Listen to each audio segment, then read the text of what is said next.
There is a particular kind of city that exists at the sharp edge of progress, where the newest ideas in science and medicine are being developed in grand lecture halls and dissecting rooms. And just outside those halls, in the closes and wynds and lodging houses, people are living in conditions that make them extraordinarily vulnerable to the ambitions of the men inside.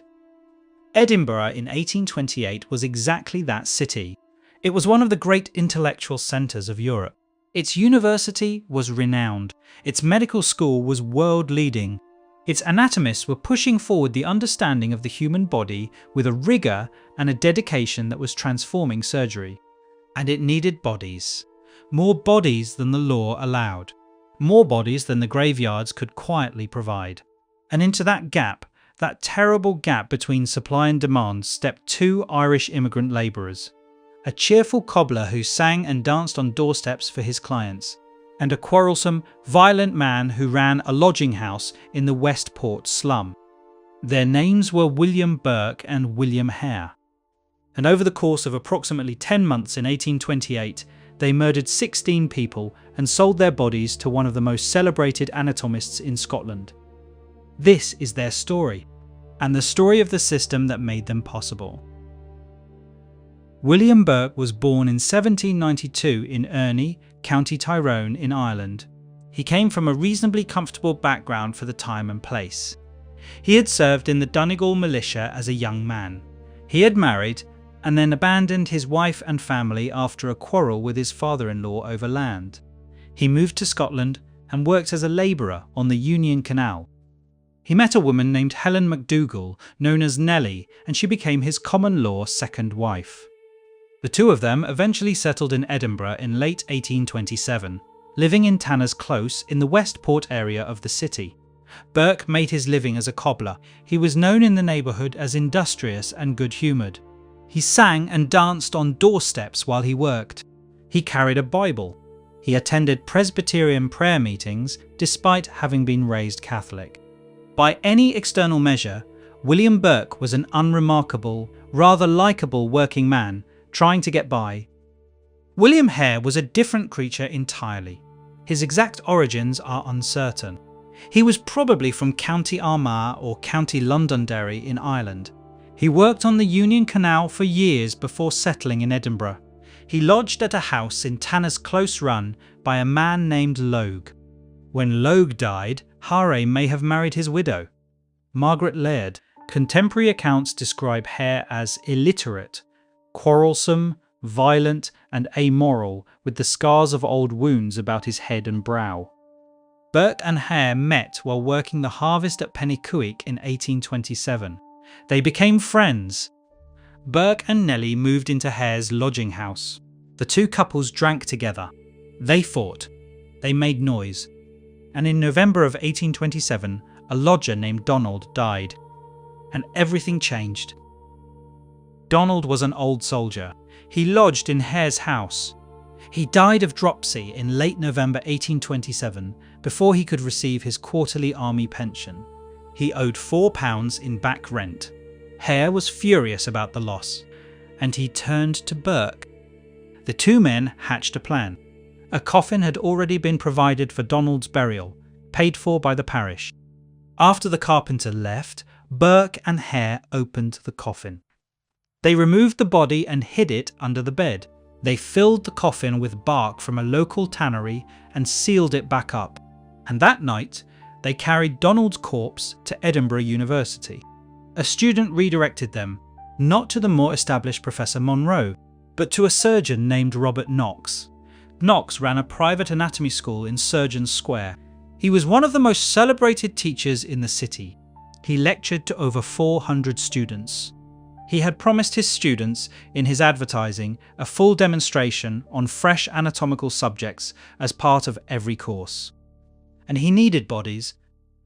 Knox himself came to fix the price. £7 and 10 shillings for Donald. As Burke and Hare left, one of Knox's assistants told them the anatomists would be glad to see them again when they had another to dispose of. They would take that invitation seriously. More seriously than Knox's assistant could possibly have imagined. A little over 2 months after selling Donald's body, Hare had a new problem. A lodger named Joseph, a miller, had developed a fever. He was becoming delirious. Hare was worried that a visibly ill lodger would frighten away other paying customers. He turned to Burke again, and this time there was no dead body waiting conveniently. They made one. They gave Joseph whiskey until he was insensible. Then Hare covered Joseph's nose and mouth with his hands, and Burke lay across the upper part of the body to stop movement and prevent the chest from expanding. The method was, as the historian Lisa Rosner later observed, practically undetectable until the era of modern forensics. The victim could not struggle effectively. There was no noise, no marks of violence, no signs of strangulation. The cause of death, if anyone bothered to look closely, appeared to be simple suffocation, or drink, or existing illness. Knox paid £10 for Joseph. He noted that the body was fresh. He did not ask questions. The method had been refined. The market had been established. The business had begun. The victims of Burke and Hare were not chosen at random. They were chosen because they were vulnerable, because they were the kinds of people whose disappearances would not immediately alarm the authorities. People with no fixed address. People with no family nearby to raise the alarm. Travelling salespeople passing through. Elderly women. People already ill. People from the bottom of Edinburgh society. The targets were often lured to Tanner's Close with the promise of drink. Whiskey specifically. Whiskey was how the initial passivity was achieved. Get a person drunk enough and the work was easier. Sometimes the women of the household, Margaret Hare and Nellie MacDougall, helped. They were the ones who could most easily invite a lone woman in off the street without suspicion. A salt seller named Abigail Simpson visiting Edinburgh from the nearby village of Gilmerton. She was invited in plied with whiskey until she was too drunk to go home, and murdered. Knox received her body in a tea chest. He noted that the body was so fresh. He did not ask questions. An old woman invited in by Margaret Hare, given enough whiskey to fall asleep, murdered while she slept. An English traveller selling matches and tinder who fell ill with jaundice at the lodging house, murdered like the others. And then, in early April, a young woman who was different from the rest, different in a way that almost exposed everything. Mary Patterson was 18 years old. She was a prostitute working in the Canongate area of Edinburgh. Burke encountered her one morning and invited her back for breakfast with a friend of his. By the afternoon, Mary Patterson was dead. But unlike the other victims, Mary Patterson was young. She was beautiful, and Knox's students knew her. Some of them recognised the body on the dissecting table. A student named Ferguson, who would later become one of the most distinguished surgeons in the country, sketched her portrait while she lay there. She was so notable that Knox preserved her body in whiskey for 3 months before eventually dissecting her. 3 of Knox's students recognised Mary Patterson and said nothing. This is the detail that most clearly implicates the culture surrounding Knox, even if Knox himself maintained ignorance. His students knew this woman from the streets. They recognised her face, and they continued the dissection. Nobody asked where she had come from. Nobody went to the police. In the autumn of 1828, Burke and Hare murdered a young man named James Wilson. He was known throughout Edinburgh's streets as Daft Jamie. He was 18 years old. He had an intellectual disability. He was a familiar and beloved figure in the city. People gave him food. People looked out for him. He was harmless and friendly, and everyone in the Westport knew his face. Burke lured him into the lodging house. He was killed in the usual way, and his body was delivered to Knox. And here the near miss became alarming. Multiple students at Knox's lectures recognised Daft Jamie immediately. His face was known to half of Edinburgh. When questions were raised, Knox himself moved to dissect the head and feet first, the most recognisable parts, before the rest of the class could examine the body closely. Whether that was coincidence or deliberate concealment is a question that Knox's supporters and critics have been debating ever since.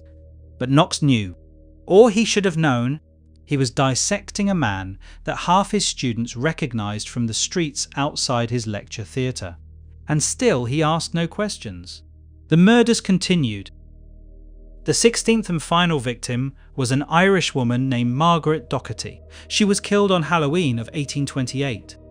Burke met her in a shop on the morning of the 31st of October. He told her his mother's maiden name had been Docherty. It had not. He used the common Irish name as a pretense of connection to lure her to the lodging house. She was given whiskey. She was murdered. But this time, something went wrong. James and Anne Gray were also lodging at the house. They had been told somewhat insistently not to go near a particular spot near the bed where Docherty's body was concealed. The insistence aroused their suspicion. When Burke and Hare were briefly absent, the Greys looked. They found Margaret Docherty's body. They went to the police. Burke and Hare were arrested. The authorities suspected this was not the first time. They were right, but proving it was another matter. And so the Crown made the offer that it sometimes makes when evidence is thin and the potential for uncovering something much larger is real. William Hare was offered immunity from prosecution. In exchange for turning King's evidence against his partner, Hare accepted. He gave a full account of the murders, all 16 of them, and William Burke was charged. The trial of William Burke opened on the 24th of December 1828. Burke and his partner Nellie MacDougall were both in the dock. Hare and his wife Margaret were the principal witnesses for the Crown. The charges covered 3 murders: Margaret Docherty, Mary Patterson and Jamie Wilson. The evidence on the Docherty charge was the strongest, supported by the testimony of the Greys who had found the body and by Hare's own account. On the charges relating to Mary Patterson and Jamie Wilson, the evidence was weaker. For Jamie, Knox's students who had recognised the body had said nothing at the time. Their silence was now an awkward problem for the prosecution. After a trial that ran through the night and into the early hours of Christmas morning, the jury retired. They were out for 50 minutes. They found Burke guilty of the murder of Margaret Docherty. On the charges relating to Mary Patterson and Jamie Wilson, the verdict was not proven. The case against Nellie MacDougall was also found not proven. She was released. Burke alone was convicted. He was sentenced to death. He was to be hanged, and then his body was to be given to the anatomists for public dissection. The symmetry was deliberate and exact. William Burke was hanged on the 28th of January 1829. The crowd that gathered to watch was enormous. 25,000 people or more. The streets around the Lawn Market were packed solid. The execution itself took only a few minutes. Burke died quickly. The crowd called for Hare. They called for Knox. They got neither. The next day, Burke's body was publicly dissected in the Anatomy Theatre of Edinburgh University by Professor Alexander Monro, the very man that Burke and Hare had originally set out to find on that first night when they carried Donald's body to the university. The dissection was attended by a crowd. People pushed and fought to get in. The police had to be called. Those who could not enter broke windows to watch through the glass. After the dissection, Burke's skeleton was articulated and put on display. It remains on display to this day at the Anatomical Museum of Edinburgh Medical School. A book was later bound in a patch of his skin. On its cover, in capital letters, the words Burke's Skin Pocket Book. It sits in the Royal College of Surgeons of Edinburgh, alongside a cast of his skull. William Hare was released as promised. He walked free from Edinburgh. In early February 1829, he was recognised almost immediately by a mob outside the prison. He had to be smuggled out of the city. He disappeared. Various sightings were reported over the following years. He was seen in Carlisle. He was seen in London. There is a persistent story that he ended his days as a blind beggar on the streets of London, having been thrown into a lime pit by an angry mob somewhere along the way. The story is almost certainly apocryphal. The true fate of William Hare is not known. He simply vanished and was not mourned. Robert Knox fared somewhat better, but only somewhat. He was never charged with any offence. A committee appointed to examine his conduct concluded there was no evidence he had known the bodies were those of murdered people. But the public was not satisfied with that. His lectures were disrupted. His house was attacked by a mob. An effigy of him was burned in the streets. His reputation in Edinburgh was destroyed. He eventually left for London, where he continued to work as a surgeon and lecturer, though he never again achieved the prominence he had enjoyed before. He died in 1862. His entry in the Oxford Dictionary of National Biography describes him as having almost single-handedly raised the profile of the study of anatomy in Britain. It also notes that his career was blighted by the Burke and Hare affair. Robert Knox is the figure at the centre of this case who has never been satisfactorily accounted for. The legal conclusion that he had no knowledge the bodies were those of murder victims is possible. It is not comfortable. Consider what Knox knew or had every reason to know. He was receiving bodies of extraordinary freshness. Anatomy teachers of the period knew very well that obtaining fresh bodies was difficult, illegal, and dangerous. Resurrection men had to dig up recently buried coffins in the dead of night and transport corpses across the city without being caught. The bodies they delivered were not generally in the condition that Burke and Hare's were. They were often not fresh at all. Knox was receiving bodies that were so fresh that he felt compelled to comment on it. He preserved Mary Patterson's body in whiskey for 3 months before dissecting her, as though reluctant to let such a remarkable specimen disappear too quickly. His own students recognised Jamie Wilson on the dissecting table. Knox dissected the head first. Whether that sequence was standard practice or a deliberate act of concealment has never been established, but it removed the most recognisable part of the body from the student's view before they could raise an alarm. Knox asked no questions. He told no one. He continued to receive bodies throughout the 10 months of the murders. He paid promptly. He kept no records. He maintained a studied ignorance that either represents an extraordinary failure of moral attention or something considerably worse. The legal verdict was that he was not proven to have known. The historical verdict has been rather less generous. British law severely restricted the legal supply of cadavers. The gap was filled by body snatchers, resurrection men, and eventually murderers. This was not a secret. It was a known and tolerated feature of the medical landscape for decades before Burke and Hare. But Burke and Hare made it impossible to continue tolerating. In 1832, Parliament passed the Anatomy Act. The Act expanded the legal supply of bodies for medical dissection. Unclaimed bodies from workhouses and hospitals, people who had died in poverty without family to claim them, could now be handed over to anatomy schools. This was, in practice, a deeply class-based solution. The poor, who died in workhouses, now provided the bodies that the medical profession needed. The wealthy, who had access to family graves and proper burial, were largely insulated from this fate. The Act also effectively ended the trade in body snatching. There was no longer a market for resurrection men when the workhouses were providing a legal supply. Burke and Hare's business model was obsolete almost before the ink was dry on the Act. The irony is considerable. 16 people were murdered. 1 man was hanged. 1 man walked free. 1 anatomist lost his reputation but kept his career. And Parliament fixed the law that had created the conditions for the murders in the first place. It is worth pausing here. 16 people were murdered in Edinburgh between late 1827 and October 1828. Most of them are known to us only by fragments. A first name, an occupation, the village they came from, Donald, the old soldier with the unpaid rent, Joseph, the miller with the fever, Abigail Simpson, who sold salt and visited Edinburgh to supplement her pension, an unnamed English traveller selling matches and tinder, an unnamed old woman invited in off the street, Mary Patterson, 18 years old, recognised by the students who dissected her, James Wilson, called Daft Jamie, whose face was known to half the city, and Margaret Docherty, who was murdered on Halloween because she told a man her surname and he used it against her, and 8 more, named or unnamed, whose stories are thinner still.